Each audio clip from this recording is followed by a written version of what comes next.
There is a Seussism about taking chances that states, the places I hike to, the roads that I have rambled to find the best eggs that have never been scrambled. If you want to get eggs you can't buy at the store, you have to do things never thought of before.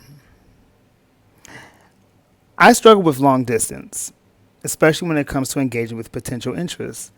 Convenience is very important to me, and as a person who doesn't drive at this current moment in my life, long distance interactions become not only unnecessarily expensive when thinking of Uber or Lyft costs, but I also lose a certain amount of control because due to entering someone else's home court, if anything goes awry, I'm the one stuck in a complicated predicament. But when I was younger, this never crossed my mind. I was open minded, trusting, and always ready and willing. I mean, this was the only way I could have been in order to run into the third body. The third body was this country boy from Alabama. He was 5'8", milk chocolate skin, had these slanted bedroom eyes, and a beautiful smile.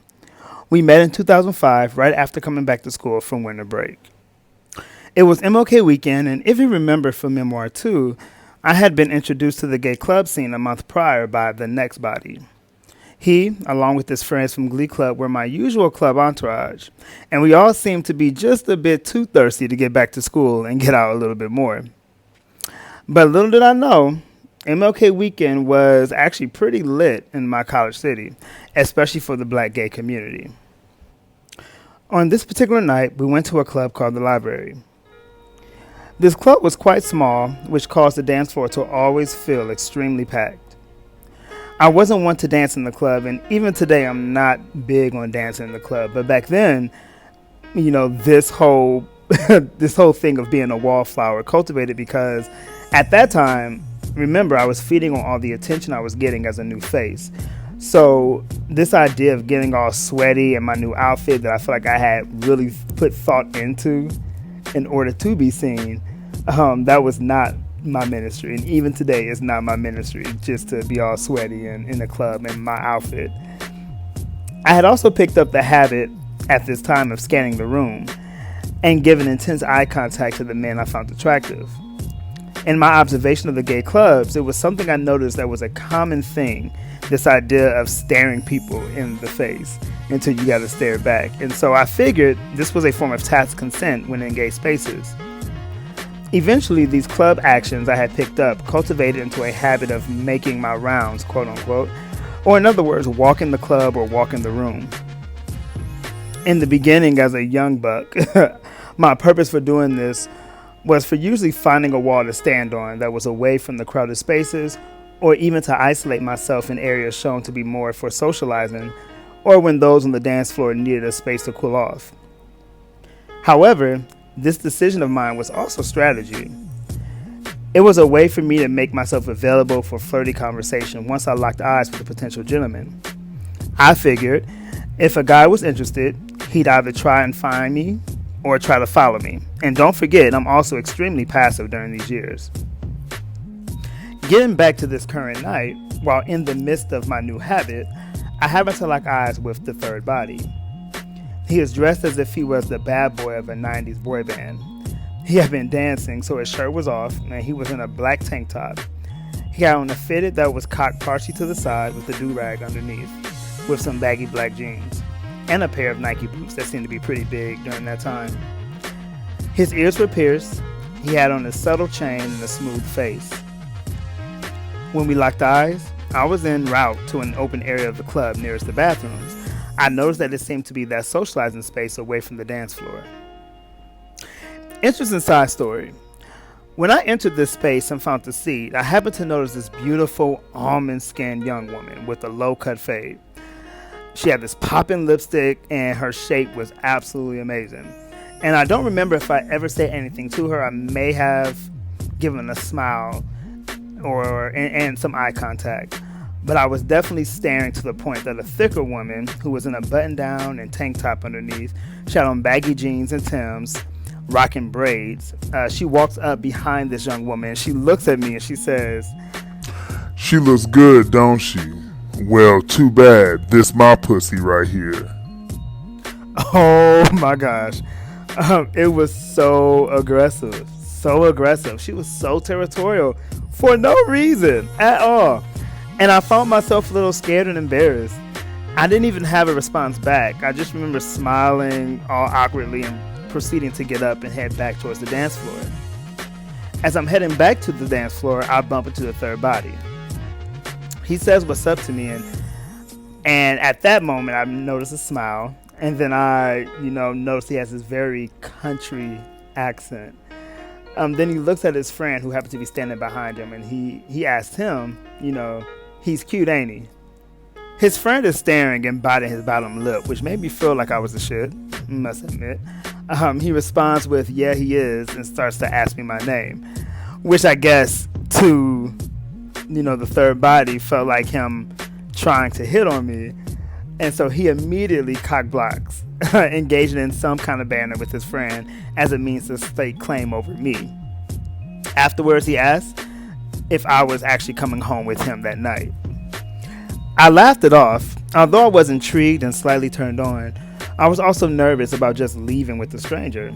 I was very much comfortable with my flirty relationship with the gay club scene at this time, so this was a new territory for me. I believe I mentioned something about being with my best friends and not being really sure, and I did this as a way to get out of this situation, to which he quickly responds with, where are your friends? Let's go find them. And we walk back towards the dance floor. When we find the next body and his friends, those from the Glee Club, the third body took the lead saying, your friend coming home with me tonight. He was very assured in this. I was just standing there and I let passivity take over with chuckles. But you know what? Friends ain't shit, because the next body and his friends encouraged it. They easily gave me away to this stranger.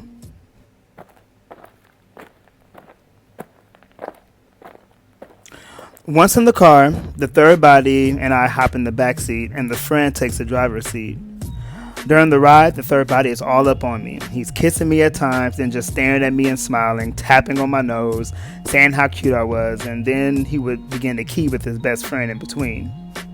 He was clearly a little drunk. However, I don't drink. So I was very alert and looking out the window, trying to get a sense of where the hell we were headed. Eventually, he asked if I had ever been to Alabama. No, I hadn't, but that was where we were headed, to Huntsville to be exact. I must have made a face or something, because he quickly reassures me that he will drive me back tomorrow because it's only 2 hours or so from the city. And he made it sound like as if this was right around the corner or something. Then he gives me a kiss. He had a really nice and genuinely sweet spirit, so I didn't find it hard to really trust him at his word. We get to Huntsville and we stop at McDonald's before going to the third body spot because he wanted a McGriddle. The sun is just rising when we arrive at the apartment. His apartment reminded me of Keisha's apartment in Poetic Justice, and I don't know if you remember that. In his room, there's a full-size bed against the wall near the window, and it was a little messy. I could clearly tell that he was indecisive about what to wear to the club hours before.